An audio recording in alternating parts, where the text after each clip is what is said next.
د پاک او سپېڅلي رب په سپېڅلي نامه السلام علیکم. د ملت غږ د ټولنیزو پاڼو درنو څارونکو هیله لرم چې ښه به یې د ژوند چارې به درباندې په خیر وي. قدرمنو دوستانو، موږ تاسو به لیدلي وي پخې خښتې یا موږ تاسو به استعمال کړي وي په خپلو کورونو کې پخې خښتې. همدارنګه موږ به د ښار په بېلابېلو ځایونو کې لیدلي وي چې په مازداو کې یا همداسې وي چې هلته یو څوک د خپلو کورونو د جوړولو لپاره یې پخې خښتې وړي. خو پوښتنه به دا سره پیدا کېږي چې دا پخې خښتې څه ډول جوړیږي، څنګه کول کېدلی سي د پخې خښتې پخې سي. نو دا د کندهار د ډنډ ولسوالۍ کې د دیباغ سیمه ده چې دلته بېلابېلې بټۍ شتون لري چې همدا خښتې پکښې پخېږي. موږ هم راغلي یو دلې دغه بچیانو ته. همدارنګه موږ به په دې خپرونه کې په دې پوه سو چې دغه خښتې څه ډول پخېږي، څومره وخت نیسي، همدارنګه دلته څومره کسان په کار باندې بوخت دي او د دې ترڅنګ خښتې څو ډولونه لري. ورځه به در بټۍ والا پرې، همدارنګه ترکاریګلو پرې او هغه کسان چې دلې اخته وي د هغوی سره به لنډې لنډې مرکې کوو. تاسو هم د خپرونې تر پای پورې راسره مل پاتې سئ.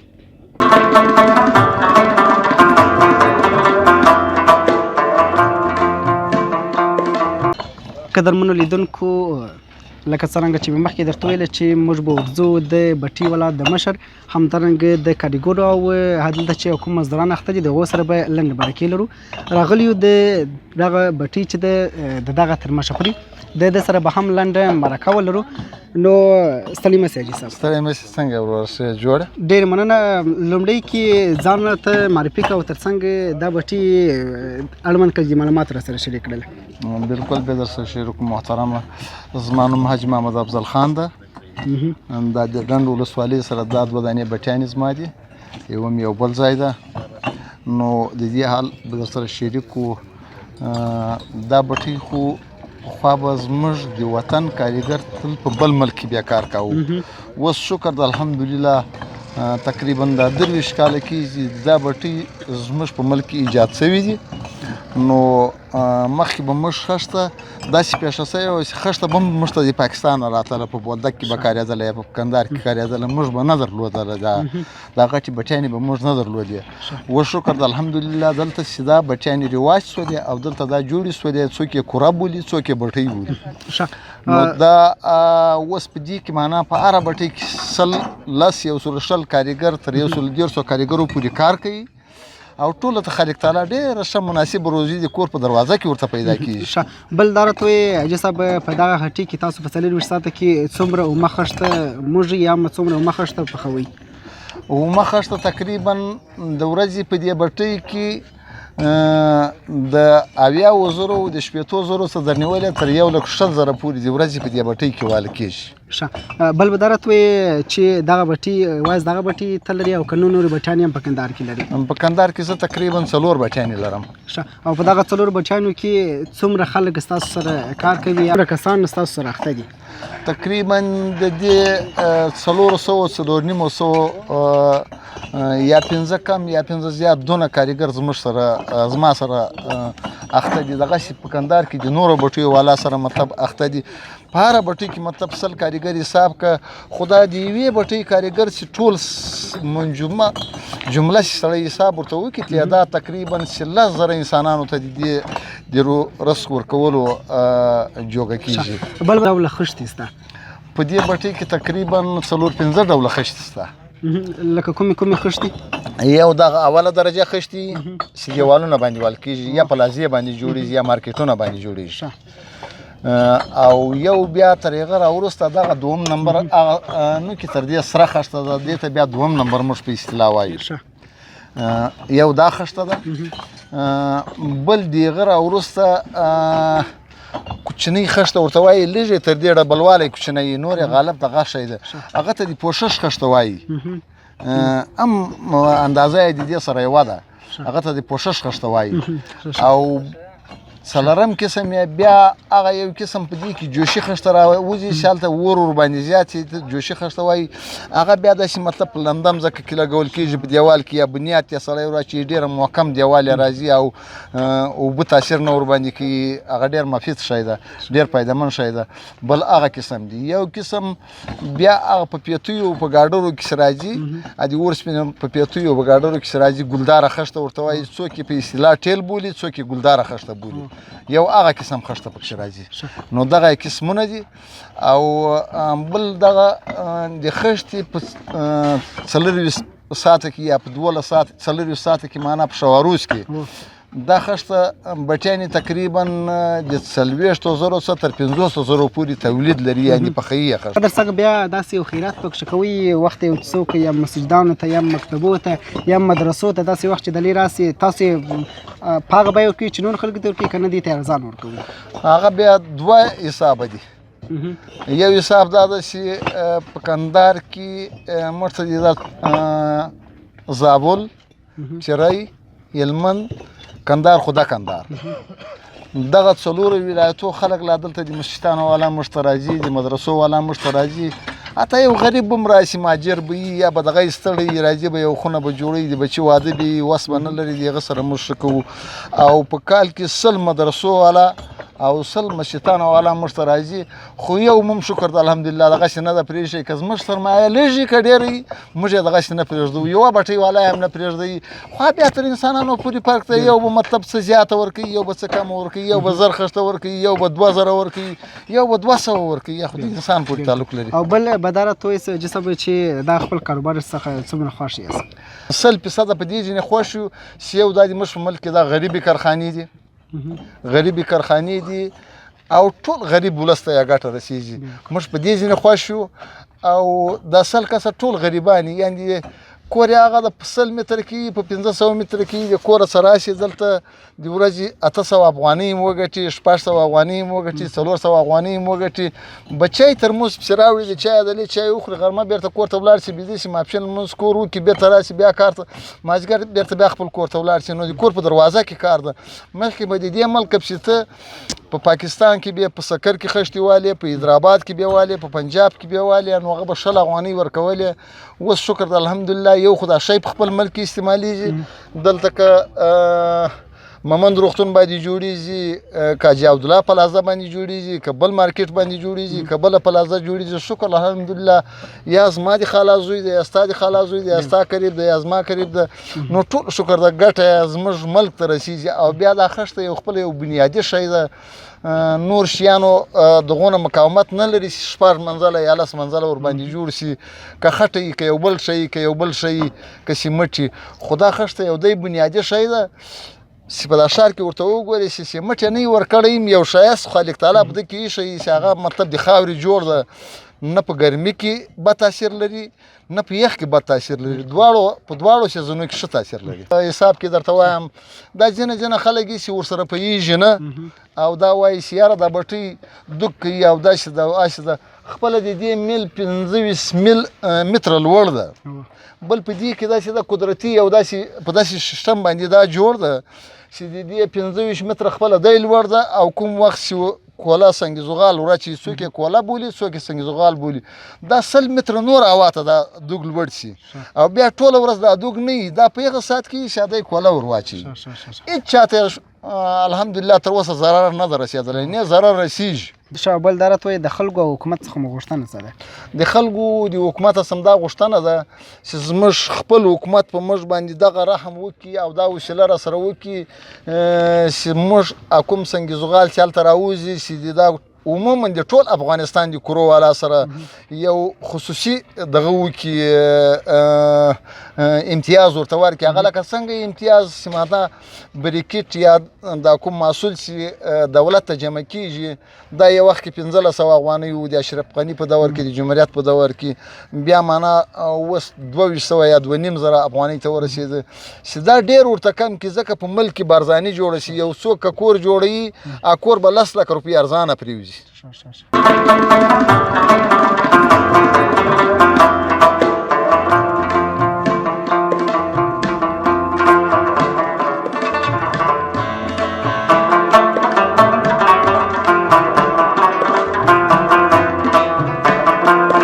قدرمنو لیدونکو یو بل استاد هم دلې دی چې دیم د کچې خښتې استاد دی دا چې دی څه ډول کچې خښتې موږي او همدارنګه هغه طریقه به سره شروع کړي چې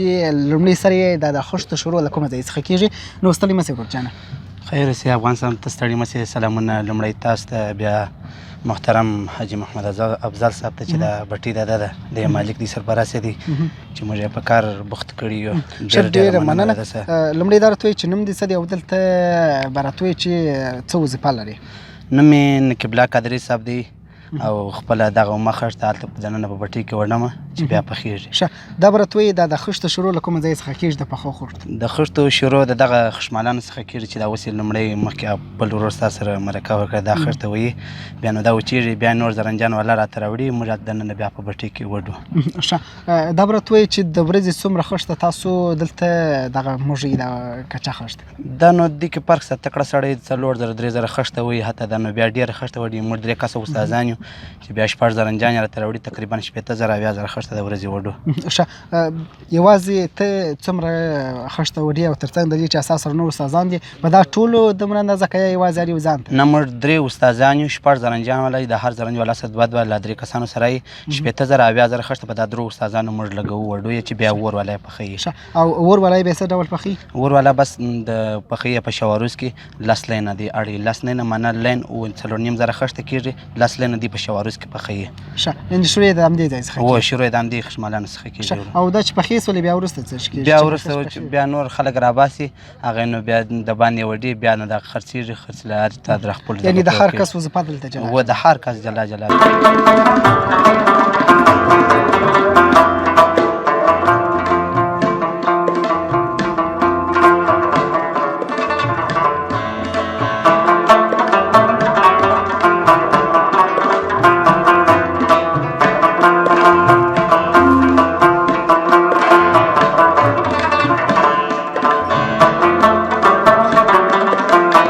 قدرمنو لیدونکو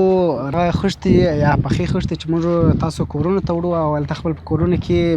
کاروو د هغه د استادانو پرې نو د دې سره به هم لنډه مرکه ولرو. نو ستړي مه شئ ورور جان. خیر کوره ده. لومړی کې نوم راته وایي او دلته د څه کار مو پر غاړه دی یا د څه کار کوئ؟ نوم مې فرهاد دی دا د اور کار کوم د اور مستري. ښه دا به راته وایي فرهاد جانه چې دغه د اور کار تاسو کوئ د پخې خښتې تاسو پخوئ؟ هو موږ یې پخوو. ښه دا به راته وایي چې د ورځې د اومه خښته تاسو څومره پخوئ؟ دا تر 40,000 نیولې تر 50,000 پورې پخېږي. یعنې سهار تر ماښامه؟ هو 10 لنډاړه. او بل به دا راته وایي چې دغه تاسو پخوئ دغه اومه خښته څومره کولا غواړي یا څومره اور ته ضرورت لري؟ ولا دا بس کولا دغه 2 ټاپان موږ واچو په 6 ساعتو کې. ښه هو او بل دا راته وایي چې د دې کندهار یې که نه د بل ځای راغلی د ننګرهار د رودات ولسوالۍ. ښه او دا به راته وایي سهار تر ماښامه کار کوي که نه 24 ساعته اخته یاست؟ اور خو چې دی 4 ساعته چالاني موږ بیا 4 نفر یو. 12 ساعته یو کار کوو 12 ساعته بل. ښه یعنې 12 ساعته یو کار کوي 2 بل 6 ساعته د ورځې 6 ساعته د شپې. او څنګه دی د خپل کار څخه څومره راځي؟ ولا بس شکر دی بس راځي ته ډېر خوشاله یو خپل کار. د ورځې څو ګټي په دغه کار کې د ورځې تاسو څه میاشتانه دی بس 15,000 روپۍ راکوي د میاشتې 4 نفر باندې. کو راغلی دلته تر یو بل استاد پرې د سره به هم لنډه مرکه ولرو. نو ستړي مه شئ ورور جان. لومړی دې نوم راته ووایي او دلته د څه کار کوي؟ نوم مې شاکر دی د اور کار کوم. ښه د اور کار کوي دا به راته وایي شاکر جانه چې د څه وخت تر څه وخته پورې دا کار کوئ؟ دا د 1 بجې نه موږ کوو د ماښام 2 بجو پورې. ښه دا به راته وایي ورور جانه دغه طریقه یې راته وښیي چې څه ډول تاسو پخوئ؟ دا خو دا کوله ورچو دی کې اوله خوالین چې خلاص کو خو توري اور دی کې دلته مخ ته دې ځای کې دلته چې دوه ټیمه ورکو خپل تاو جوړی تاو چې جوړ کړي نو بیا خښته معلومیږي چې پخه ده ښه نو څومره وخت انتظار ورته کوئ او څومره وخت دا ورچوئ دا خو یو 10 منټه ولا کار ورچو دا کوله ورچو او بس یو 20 دقیقې ولا انتظار کو بیا ولا راځو بیا وروسته پخیږي او بیا د دې ځای څخه وړل کیږي که یا لاندې ځای څخه دغه ځای څخه وړل کیږي یا دا بیا دلته 15 ورځې بعد سړیږي خو ګرمه لا بس هغه ځنه خو بیا وباسي ښه د دا ځای څخه بیا بلې خواته ځي او داسې مخ ته روان یو که نه بټۍ داسې سرخي هلته خامې وړي او دلته موږ پخوو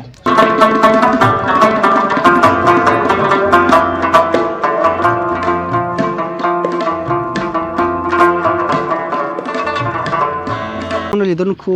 راغلیو دلې هغه کارګر چې دلې اخته دی او د ماښام لپاره یې خپل رزق او حلال روزي ګټي د دوی سره هم لنډه مرکه لرو تاسو راسره مل پاتې سئ نو ستړي مه سئ ورجانه خیر وشي ورور لومړی کې نوم راته ووایئ او تر څنګ دلته د څه وخته بیا تر څه وخته پورې کار کوئ نوم مې سلمان دی او سهار چې ملنځ وکړو راوځو کار ته مازدیګر دغه چوټې کوم ښه دا به راته ووایي دلې د کندهار یې او که نه د بل ولایت څخه راغلی یا ولایت بلخ ولسوالي شولګر مزار شریف نه ښه دغه ځای څخه راغلي دا به راته ووایي چې دغه خښتې چې هلته پخېږي بیا یې تاسو راباسئ په ورځ کې څومره راباسئ 6 کسان یو بس 45 زره 50 زره څه د پاسه څه کم دغسې راباسو ښه دلته یې وډۍ د دې څخه وروسته بیا څه پکوئ دا دلته وډو بیا ګاډي والا راځي دی نه وړي دا یو کتر چې دی 25 ردي دي او سل خښته په دې یو دیوال کې راځي ښه نو ستړیا به لري که نه لري خامخا نو مزدوري چاره مزدوري کې ستړیا ستا مهنت ستا او دا به راته وایي چې په ورځ کې تاسو ته څو درکوي د ورځې زموږ د ټیکې حساب دی ټیکه د میاشتې ټیکه د زرو حساب دی چې زر خښته حساب دی په زر خښته په څو درکوي 90 افغانۍ ښه بل دا راته وایي چې د خپل مشرانو څخه دې غوښتنه څه ده مشران څخه مو دا غوښتنه ده چې بس بټیوال غریبانان به څه وکړي نو خپله ما پاکستان کې زه د اختر نه مخکې رالم چې څه کار څه روزګار یې بس اوس مزار شریف نه دلته راغلي یو مزدوري کوو ښه خوشحاله یو او چې کار د خپل ملک نو پردي ملک کې څه ته کوم ما پاکستان کې دا کار کوی اوس څومره خوشحاله یې نو بس ښه ډېر خوشحاله وي چې دلته ورځ 100 روپۍ هم ګټي خپل ملک خپل وي قدرمنو لیدونکو راغلی یو تر یو بل کارګر پرې چې دلې په بټۍ کې کار کوي د ده سره هم لنډه مرکه لرو نو ستړي مه سئ ورورجانه ستړي مه سئ ورور صاحب ښه په خیر یې ډېره مننه ورورجانه لومړی نوم راته ووایئ او دا راته ووایئ چې دلته د څه شي کار کوئ نوم مې عبدالشکور دی دلته به دا بټۍ کې کار کوو دا کچې خښتې ښه مقصد که کچه خښتې یې که دا بل دغه یې مقصد ښه دا راته وایئ څومره وخت کېږي چې دغه کار کوئ دا ډېر وخت کېږي چې دا کار کوو مقصد اوس پلان نشته دا بټۍ شروع سوې ده دلته دا کار کوو بس کې لګیا یو ښه دلې هغه کار کوم کار دی چې تی کوې سهار ماښام پورې مقصد دا کچه خښت هم دی بټۍ کې کار کوو بس د دغه کندهار یې که نه د بل ولایت څخه راغلی نه مخکې خو پاکستان کې ولم ښه اوس راغلی یم دلې یم ښه اوس دلې کار کوې اوس دلې دا بټۍ کې کار کوم ستړیا به لري څومره ستړی خامخا ستړیا خو نو لري چې کار یې خامخا به ستړیا یې ورسره خو بیا هم شکر ده ښه یو خوشحاله یو چې خپل ملک یې خپل کار یې خپله زندګي مقصد د چا منت نه یې راپسې بل به دا راته وایي چې دغه کار تاسو کوئ سهار تر ماښامه پورې دا د ورځې تاسو ته څو درکوي نو دا بس د ورځې موږ ته 1000 روپۍ هم پکښې وځي 800 هم وځي داسې شاوخوا بس داسې موږ ته روزانه پکښې وځي په کار کې فرق شته چې استادانو ته څو ورکوي تاسو ته څو درکوي دغه څخه یعنې د کار پر مرتبه باندې نه دا د استادانو په برابر باندې ورته 1000 روپۍ هم ورته وځي مقصد دا دغه باندې راوړله کېږي نه داسې په ټکه مقصد زرانه حساب دی نه دا چې دا اومه خښته چې ته منظمه یې دا څنګه منظمه یې سره دی درته راوړي تی راوړي بیا دلې ږدې که څنګه دا زرنجانو والا راوړي بس موږ د استادانو دلته وړو بس سره برابرو یوازې د دغه اومې خښتې استاد یې که نه نورې خښتې نه دا پخې خښتې استاد هم یم چې دا مو هم کولی شو غوښتنه یې څه ده د خپل دغه بټۍ والا مشر څخه چې دوی به ستاسو نه څه شوي د بټۍ والا څخه موږ ډېر خوشحاله چې بس د ګڼ مسلمانان یې پر کار کړي دي نو ټول پر خوارۍ باندې اخته دي د خپل بچیانو لپاره یو روزانه د خپل د کور په بغل کې پیدا کېږي نو دا ډېر ښه احساس دی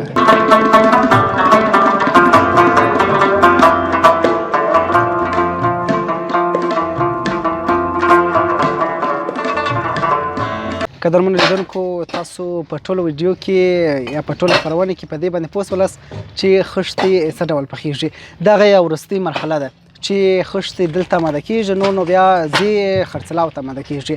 او ترڅنګ دا وایي د نن ورځې لپاره زموږ خپرونه تر یو بلې داسې خپرونې پورې چې زه کمالالدین افغان او د کیمرې تر شا ښاغلی یونس جان ستاسو چوپړ ته زموږ ته اجازه راکړي. د الله فمان ترڅنګ زموږ یوټیوب چینل هم در سره سبسکرایب کړي د داسې نور خپرونو او راپورونو لپاره. تر یو بلې داسې خپرونې پورې اجازه راکړي. د الله فمان.